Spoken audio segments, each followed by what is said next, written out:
Yes, good morning, students. Again, after summer vacation, we will start our chapter with this pledge. So let us take a pledge with me.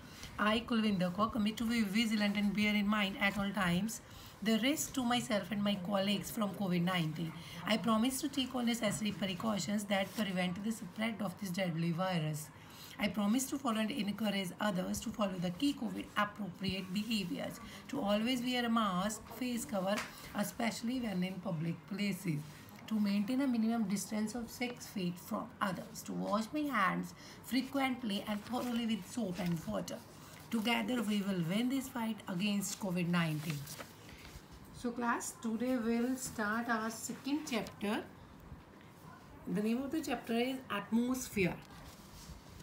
Atmosphere.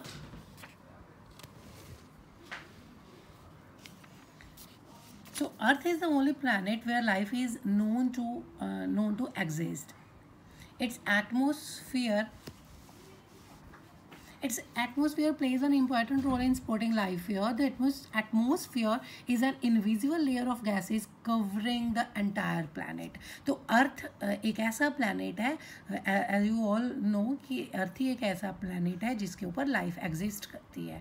So atmosphere जो है अर्थ का एक important role करता है life को support करने के लिए, यहाँ रहने के लिए. The atmosphere is invisible layer of gases. तो ये एटमॉस्फेयर क्या है? एक इनविजिबल लेयर है गैसेस की कवरिंग द एंटायर प्लैनेट, जिसको जिसने पूरे प्लैनेट को कवर किया हुआ है. The atmosphere acts as a large filter that protects the earth from harmful radiations of the sun. तो एटमॉस्फेयर एक्ट करता है एज अ फिल्टर अर्थ को प्रोटेक्ट हार्मफुल रेडिएशंस जो सन से आ रही है उससे प्रोटेक्ट करने के लिए. It also prevent drastic temperature changes on the planet.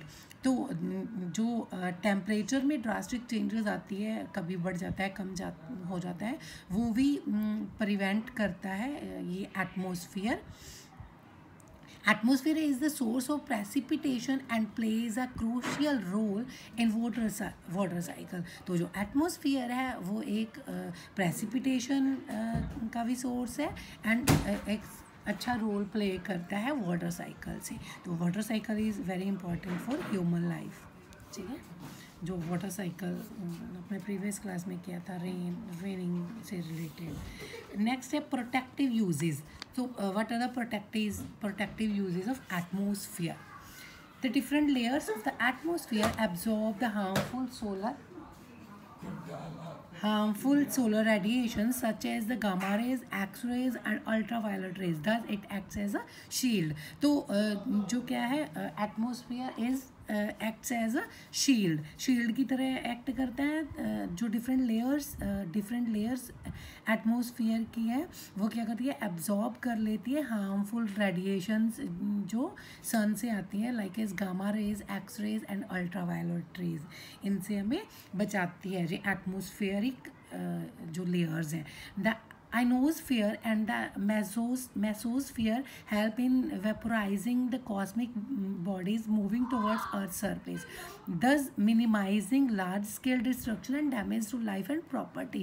तो ionosphere and mesosphere layers है वो हमें हेल्प करती है वेपोराइजिंग में जो क्या है तो वेपोराइजिंग कर देती है. तो वेपर्स में रिप्रेजेंट करती है. इसलिए क्या होता है कि जो भी वेपोराइजिंग के साथ क्या होता है, मिनिमाइज हो जाता है डिस्ट्रक्शन, उनकी कोई नुकसान नहीं होता, and damage to life and property. Life और प्रॉपर्टी की लाइफ के एंड प्रॉपर्टी का जो डैमेज है उससे भी हमें मिनिमाइज कर देती है, वो भी कम कर देती है.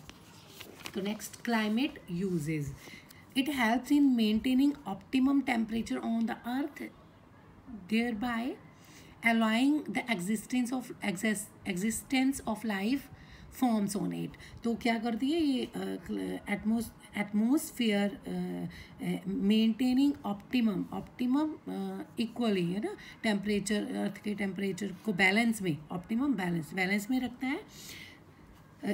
It sustains various natural cycles such as water cycle and oxygen cycle that are essential for existence of life and in making Earth a unique planet. तो ये एटमोस्फेरिक लेयर्स है, एटमोसफियर है हमारा, ये नेचुरल साइकिल्स है. जो water cycle जो मैंने पहले भी एक्सप्लेन नहीं किया था, टर्म ही बोलकर छोड़ दिया था, water cycle and oxygen cycle. जैसे हम ऑक्सीजन लेते हैं हमारे एटमोसफियर से, ठीक है, ट्रीज से ऑक्सीजन लेते हैं, ये वाला साइकिल चलता है जो हम ऑक्सीजन लेते हैं और कार्बन डाइऑक्साइड्स देते हैं. ये वाले दोनों साइकिल है, ये साइकिल्स है, water cycle and oxygen cycle, essential for existence of life के लिए जो बहुत ज़रूरी है. ये भी अर्थ अ यूनिक प्लैनेट, जो हमारी अर्थ को यूनिक प्लैनेट बनाता है, ये भी एटमॉस्फेयर के थ्रू ही होता है. तो मिसलेनियस यूजेस में क्या आएगा? It helps in long distance communication by transmitting the radio waves back to the earth from the ionosphere. तो ये इसमें क्या है,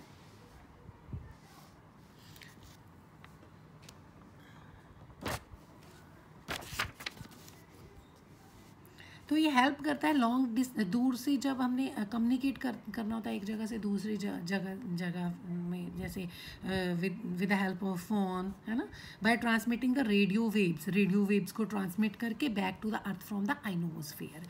ये भी एटमोसफियर का यूज़ है. The spectacular phenomena of the auroras are visible in the ionosphere.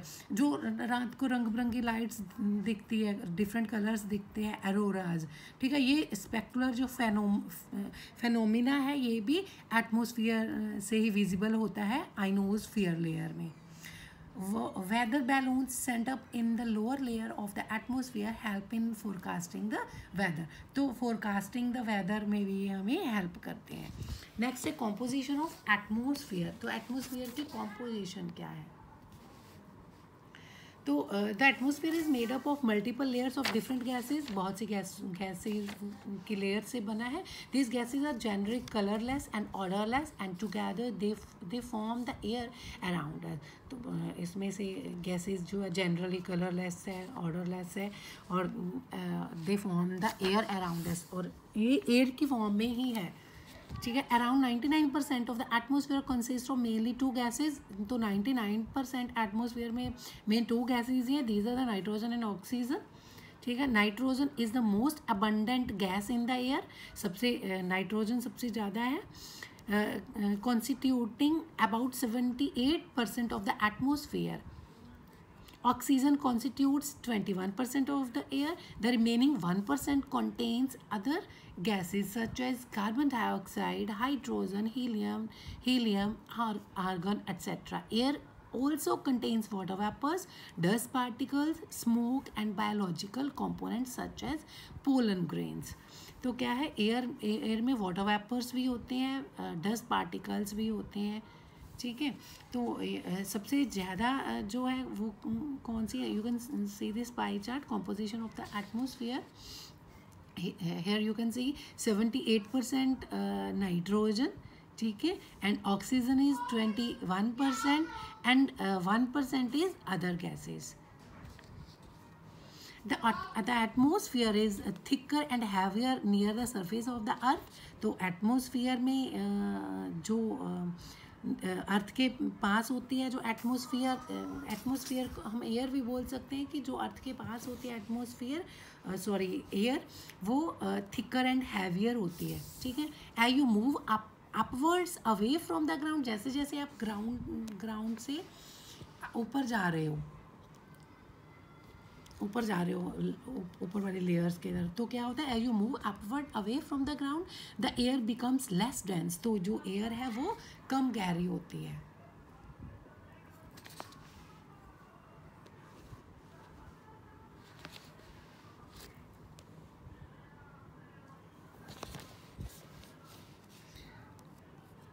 Okay, the air becomes less dense. Almost 99% of the atmospheric mass is concentrated within the first 31 kilometer above the Earth's surface.